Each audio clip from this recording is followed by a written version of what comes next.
Create in me a clean heart, O God. Psalms 51. Until the end, a psalm of David, when Nathan the prophet came to him after he had sinned with Bathsheba. Have mercy on me, O God, according to thy great mercy, and according to the multitude of thy tender mercies, blot out my iniquity. 2. Wash me yet more from my iniquity, and cleanse me from my sins. For I know my iniquities, and my sins is always before me.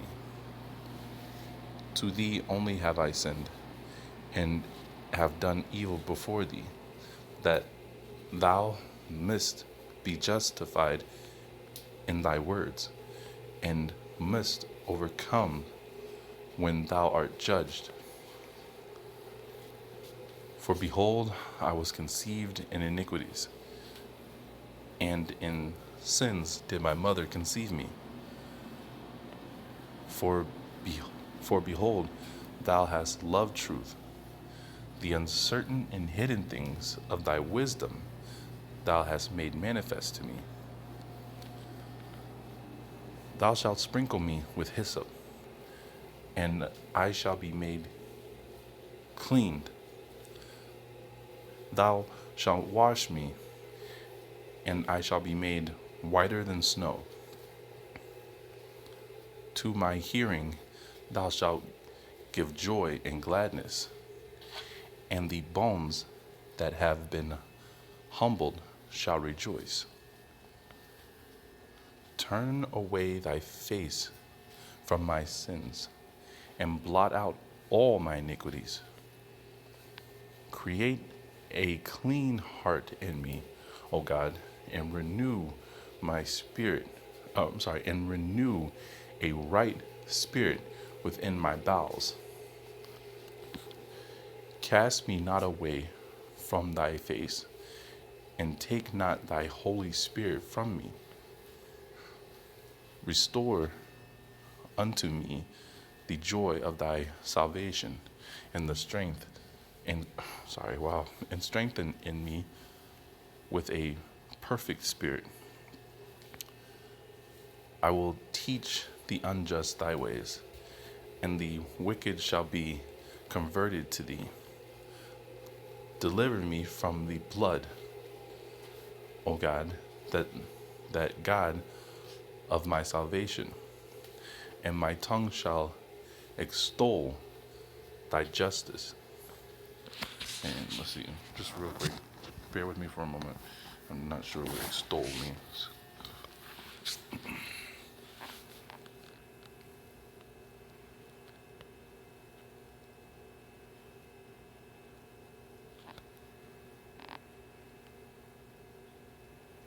Oh, praise. Okay.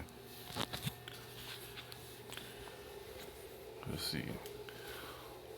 O Lord, thou wilt open my lips, and my mouth shall declare thy praise.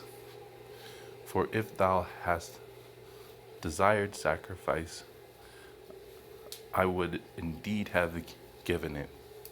With burnt offerings thou wilt not be delighted. A sacrifice to God is an afflicted spirit, and a contrite and humbled heart, O God, thou wilt not despise. Deal favorably, O Lord, in thy good will with Sion, that the walls of Jerusalem might be built up. Then shalt thou accept the sacrifice of justice, oblations, and the whole burnt offerings. Then shall they lay calves upon thy altar.